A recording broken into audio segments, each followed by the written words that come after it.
noite a todos. Quem esteve aqui ontem? Gente, olha, eu nem cheguei perto de vocês ontem. Gente, encheu. Vocês viram? Que beleza! Ontem nós fizemos uma confraternização para agradecer a todos os irmãos do Plano Maior que intercedem por nós, amando do nosso Pai. Hoje são os nossos irmãos que estão aqui para agradecer. Olha a humildade dos nossos irmãos. Eles querem agradecer pela oportunidade deles estarem nessa casa, vindo aqui trabalhar para ajudar as pessoas que aqui vêm. Olha que beleza! Então, por isso que hoje nós abrimos. E também, olha, tem pouca gente, né? Mas tem quase 30 tratamentos. Então nós vamos conversar um pouquinho, fazer um coletivo para quem pode ir embora e vamos ficar para atender aqueles que... Agora tem uma outra coisa, mesmo que hoje nós vamos aqui fazer esse ano o último tratamento, vocês na casa de vocês, quando é terça, quando é quarta, o dia que vocês estão acostumados, coloca um copo com água, faz uma prece, de preferência às 20 horas, porque na minha casa eu faço às 20 horas também e peço a eles vibração aqui. Então, não deixem de receberem o tratamento, que aquele que pedir, eles vão lá dar o tratamento para vocês, viu? Cada um, não deixem de fazer. Não é, agora fechou só ano que vem. Não, vocês têm condições de se elevar e receber o tratamento que está precisando, tá bom? E hoje, então, gente, sempre nós precisamos falar de Jesus, porque Jesus é o nosso mestre, é o nosso tudo. Em nome de Deus é Ele, depois que vem nos olhar, nos ajudar, e tudo que Ele faz é amando do nosso Pai. Mas esse mês de dezembro é bom a gente lembrar todos os dias, sempre que puder, porque é o mês dele. Foi marcado o aniversário dele no dia 24 para o dia 25. Então nós devemos todas as noites, ou todos os dias, lembrar dele, tá bom? Então eu vou falar um pouquinho de Jesus. A Márcia me cobrou para ir meio rápido por causa de muito tratamento. Então vamos lá. Devemos lembrar sempre de Jesus, mas em dezembro é para lembrarmos todos os dias, porque é o mês do seu aniversário. Então viva Jesus, não é? E Deus nos abençoou muito, pois temos aqui na terra 2 anjos a nos guiar. Jesus como nosso mestre e Francisco de Assis como nosso patrono espiritual, que, amando de Deus e de Jesus, está sempre pronto para nos ajudar. Como vocês sabem, Francisco de Assis, quando ele viu que era aberrações, era dinheiro, era festa, bebida, era muita coisa, ele falou, mas não é isso que eu quero para mim, eu sinto que eu não vim aqui para isso. Daí ele abandonou tudo. Vocês devem saber a história dele, né?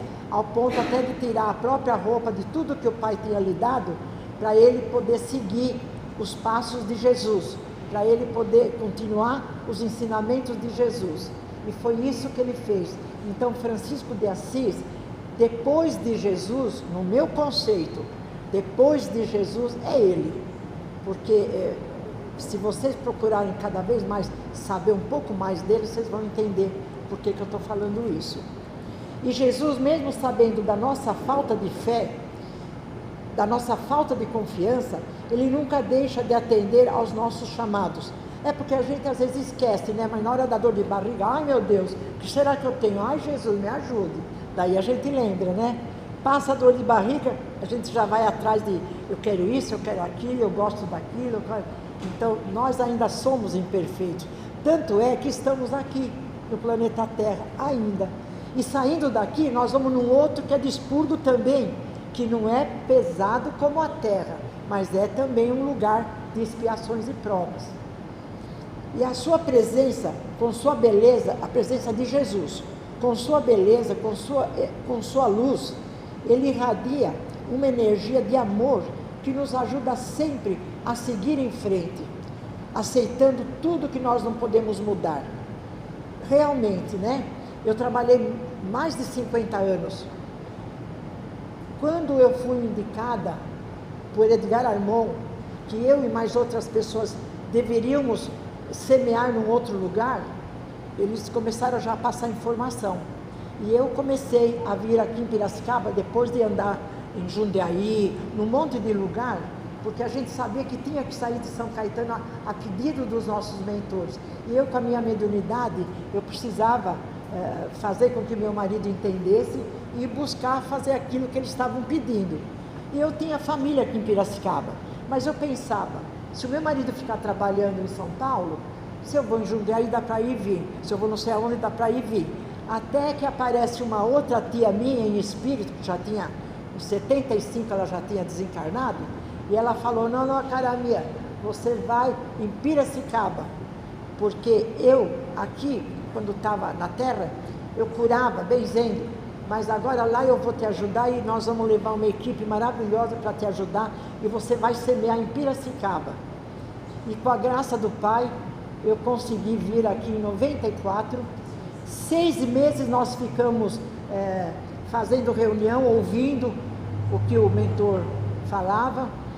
O meu genro, ele é engenheiro de fazer coisas, então eu incorporava o Frei Bernardo e falava como era para fazer os aparelhos da Cromo, aparelho tal, para tal doença, como que faz, como que funciona, mas eu não entendo de aparelho, eu não sei fazer aparelho, mas quando eu vou lá, se eu vejo alguma coisa, eles falam, daí eu falo para quem trabalha. Então eu só tenho que agradecer aos servidores desta casa, que tanto nos ajuda. Nós temos servidores que trabalham arrumando os aparelhos, temos servidores que fazem aparelhos, e se não fossem eles, eu não saberia. Mas daí eu acredito que o plano maior mandaria alguém que eu pudesse fazer esse trabalho. Então eu só tenho que agradecer. E aqui diz mais, e tudo para agradar ao plano maior, porque nós, quando estamos aqui na Terra, primeiro nós temos que ir limpando o nosso espírito, pagando por alguma coisa que fizemos de errado, aprendendo a fazer certo. Mas todos nós temos compromisso. Uns está tão cheio de problema, de defeito, de ruindade, que demora não sei quantas reencarnações até um dia despertar. Outros, como veio o Chico, como veio outros irmãos mais, bons espíritas, já veio com esse propósito de ajudar. E eu, com 5 anos, já comecei a ver, só que como eu era pequena, era menininha, eu via a minha família, que já tinha ido embora. Então eles falavam comigo, e minha mãe falava, você sonhou? Não. Daí falava, não, eu não vou para Piracicaba porque eu vou ter sarampo, o nono me falou. Chegava na hora, eu tinha sarampo e eu não vinha para Piracicaba. Daí minha mãe começou a ficar um pouco preocupada comigo. E eu fui brecando o mais que eu pude, porque eu tinha vontade de fazer coisas, mas não podia fazer. Eu tinha vontade de falar coisas, mas não podia falar porque ninguém ia acreditar e iam achar que eu estava meia... Porque a minha família era de igreja, as veiaradas lá, ia lá arrumar um altar, aquelas italianadas, sabe? Então não queriam nem saber disso. Mas até que eu cheguei numa certa idade, que eu comecei, e também foi abrindo meus caminhos. Eu comecei a ir num lugar e no outro, para poder trabalhar e aprender. Teve uma vez que eu soube de um lugar, eu falei, mas eu conheço essa gente, eu vou lá. De repente eu vou receber alguma instrução, sem ser só da minha família. Daí eu estava numa sala, estavam fazendo trabalho mediúnico na outra, alguém lá da outra viu que eu estava lá, falou, chama aquela menina, ainda era menino, eu tinha uns 13, 14 anos.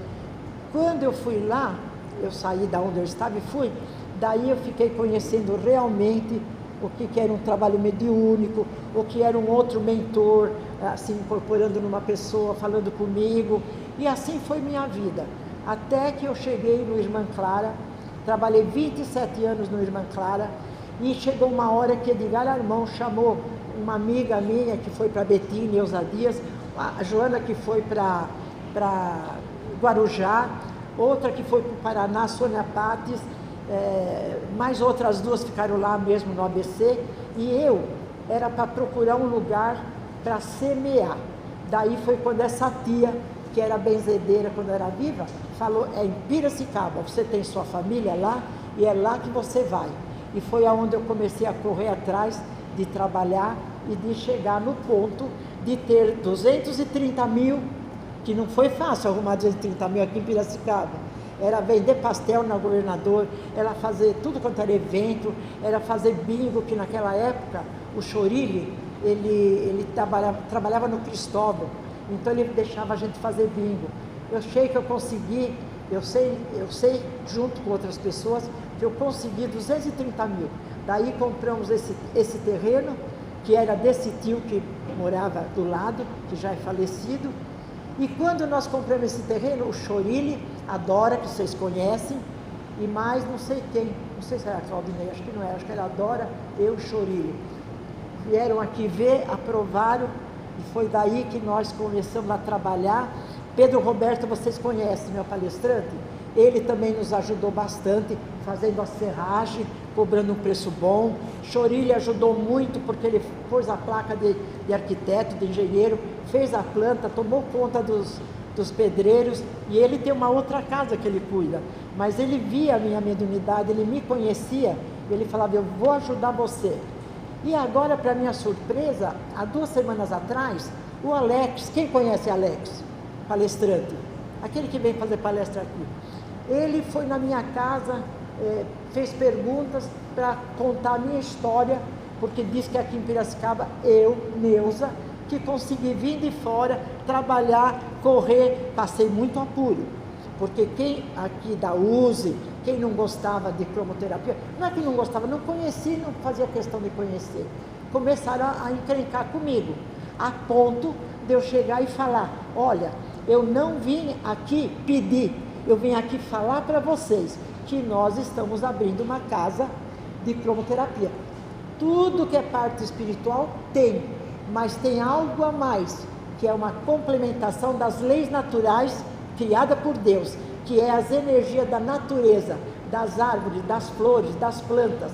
Então é isso que nós temos aqui, o trabalho espiritual e a cromoterapia, que é cada cor, vamos por o verde, ele tem uma medida, um peso e serve para determinada doença. E ele é bactericida também. O lilás é cura, o laranja é vida, o branco é paz, o azul é para ajudar a pessoa enferma, para acalmar a pessoa. Então eu só tenho que agradecer.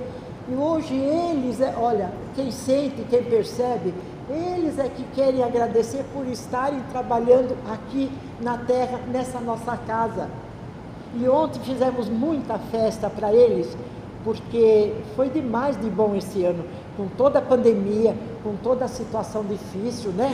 Mas com a graça de Deus eu não tive pandemia, eu não deixei de trabalhar, muitas das pessoas daqui não deixaram de trabalhar, e nós estamos aqui hoje para fechar com chave de ouro, falando de Jesus e de Francisco de Assis, que em nome de Deus é que está aqui trabalhando para nos ajudar. E muitas vezes eles falam, calma, escuta o que eu estou falando, você não está prestando atenção. E a gente nervosa, brava, preocupada, nem escuta o que o nosso anjo de guarda está falando, o que o nosso mentor espiritual está falando. Mas voltando aqui ao que eu escrevi, a história de Jesus é a mais bela que a terra já conheceu. E o nosso Pai deu a Jesus a missão de construir e governar o planeta Terra, ainda em formação, e nele lecionar as mais belas lições jamais vistas. Vocês devem lembrar, né? Deus preparou Jesus, e Jesus é que preparou o planeta Terra. E quando chegou para formar os capelinos, que era um outro plano acima da Terra, tinha gente inteligente, mas não era gente assim educada, era brusco. Então, pediu para que os capelinos começassem a renascer, aqueles que iam morrendo o corpo, né? Ia renascendo aqui para ir ajudando o ser humano aqui da Terra, para poder crescer, para poder evoluir. Se vocês buscarem na internet, vocês ficam sabendo que lá tem tudo isso. E ainda em formação, nós fomos aos poucos do mineral, do vegetal, do animal, até que chegamos no hominal. Hominal, daí é que nós fomos aprendendo até aonde estamos hoje. E o que está acontecendo? nós temos que despoluir o nosso planeta Terra. Então, toda essa ruindade, toda essa gente, veja as guerras que está tendo, as matanças que está tendo, matando criança, fazendo horrores. É aqueles espíritos que tem que cair fora daqui do planeta Terra. Porque o planeta Terra tem que ser preparado, não sei quanto tempo vai levar, para a regeneração. E nós precisamos aceitar. Não tem ninguém que não tenha alguma coisa de doença na família. Não tem ninguém que não tenha alguma pessoa com problema na família. Todo mundo tem. Porque se estamos aqui é porque nós temos que aprender alguma coisa. E eu, nesses 50 e não sei quantos anos, nunca fiquei um dia no hospital. Mas agora não estou saindo mais do hospital. Opera a barriga, agora vou operar o seio. E sempre eu falo, agora eu já estou começando até a brincar. Eu falo, se eu estou com o meu corpo, eu venho aqui. Se eu estou sem o corpo, eu venho a mesma coisa aqui. Porque eu ajudei a construir aqui e Deus vai permitir. Porque se Ele permitiu que eu, junto com outras pessoas, pudesse ter essa casa maravilhosa, é claro que Ele vai permitir que seja lá onde eu estiver, a hora que eu puder, que eu merecer, Ele vai deixar eu voltar aqui, tá bom? E aqui diz também, agora vamos relembrar o nascimento do nosso rei, que é o nosso Jesus. Seus pais, José e Maria, para fugir daqueles que não aceitavam a vinda de um Messias, fugiram de sua casa e foram buscar um lugar distante, a fim do nosso querido Jesus poder vir ao mundo. Eles se acomodaram em uma manjedoura e quando escureceu, um grupo de anjos, em nome de Deus, foi procurar a estrela mais perfeita e brilhante para iluminar o local em que José e Maria se encontravam. Chegando até a estrela, esses irmãos, esses anjos, eles a convidaram, aliás, ele a convidou, era uma só, convidou para aceitar e iluminar um local onde estava para acontecer algo tão importante, tanto para Deus como também para toda a humanidade. Ao ouvir os anjos, a estrela se encheu de alegria, se encheu de orgulho, e ela brilhava tanto que chamou a atenção até do povo que estava em volta daquele lugar onde estava José e Maria. Só que quando os anjos disseram que seria naquela manjedoura, a estrela, olhando o local e vendo que não era nenhum palácio, nenhum castelo, apenas um estábulo, ela não aceitou, dizendo que não iria desperdiçar a sua beleza, o seu brilho, iluminando aquele lugar. E a sua fúria, não vou contar, antes eu quero falar o seguinte, e ela deixou os anjos tão sem graça, que eles voltaram naquele local e pediram, Deus, eu estou com pressa, estou querendo trocar as bolas, Deus, o que nós fazemos? Ela não aceitou.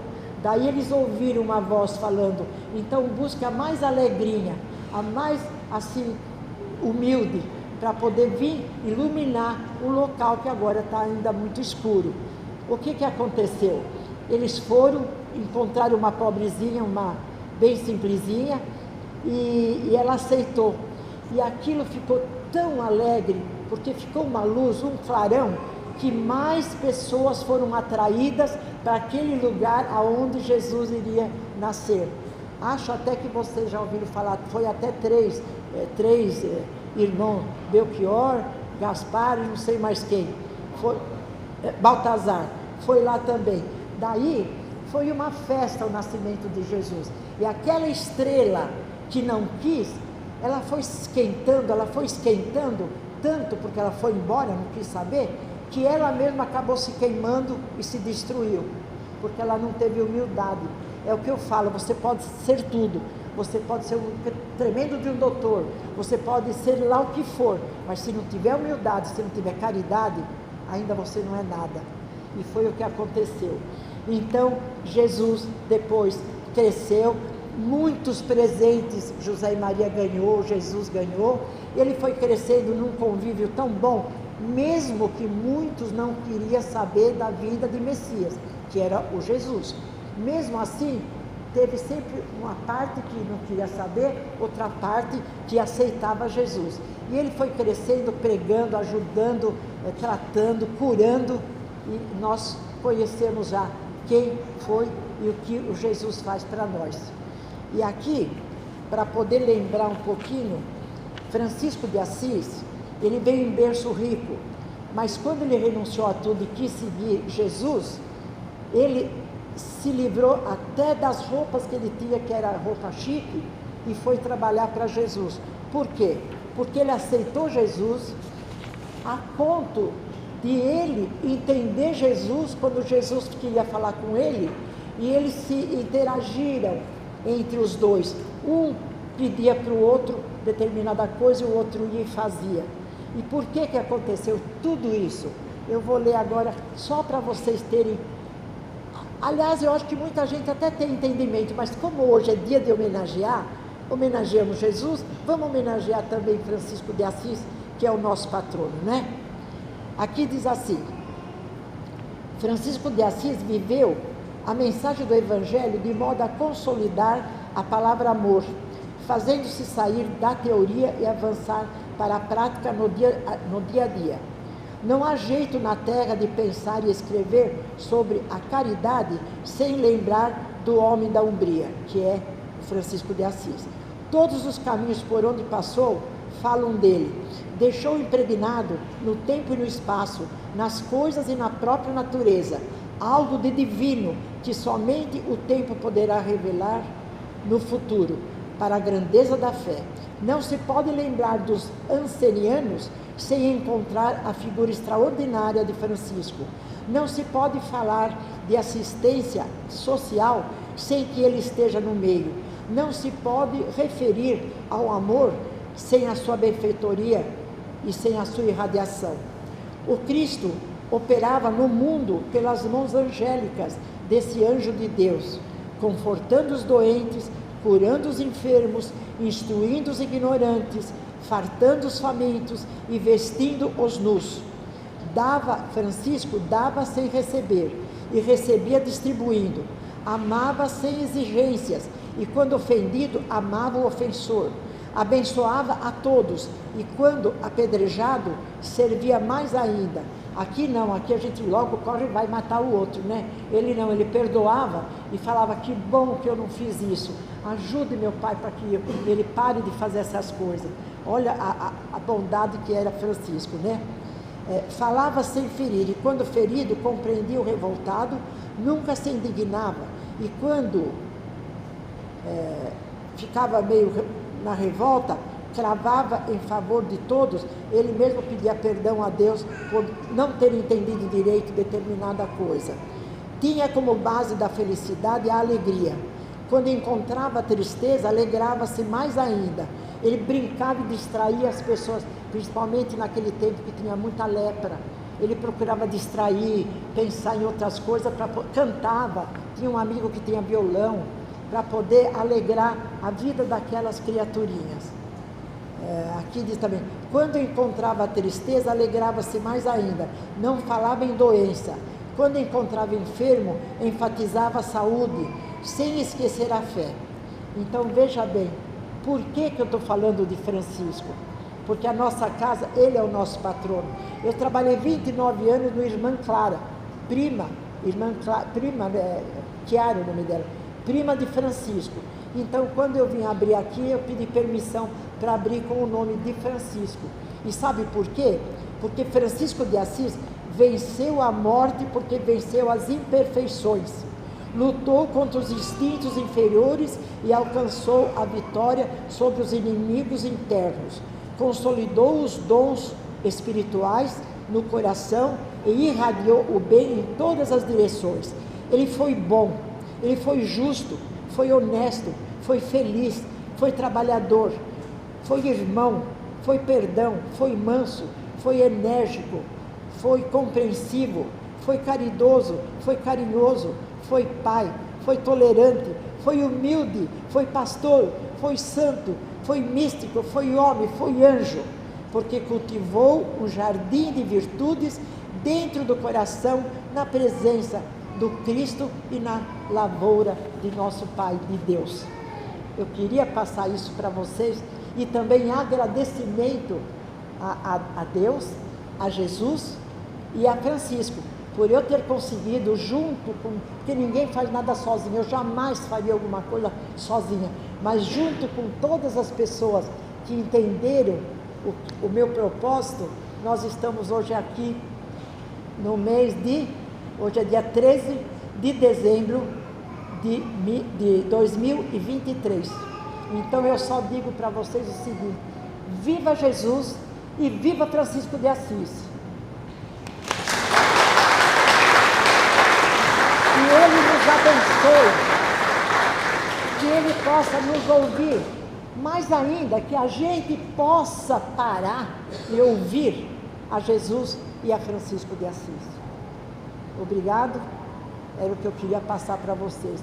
Agora eu estou mais feliz ainda do que agora à tarde. Agora à tarde eu tinha até dor de barriga, porque eu falava, eu quero falar, eu quero, mesmo que já estão sabendo, vamos lembrar de novo quem foi Jesus, quem foi Francisco, e quem é Jesus e quem é Francisco de Assis, tá bom? Então vamos agora ao tratamento coletivo, né, mãe? Vamos ao tratamento coletivo. Não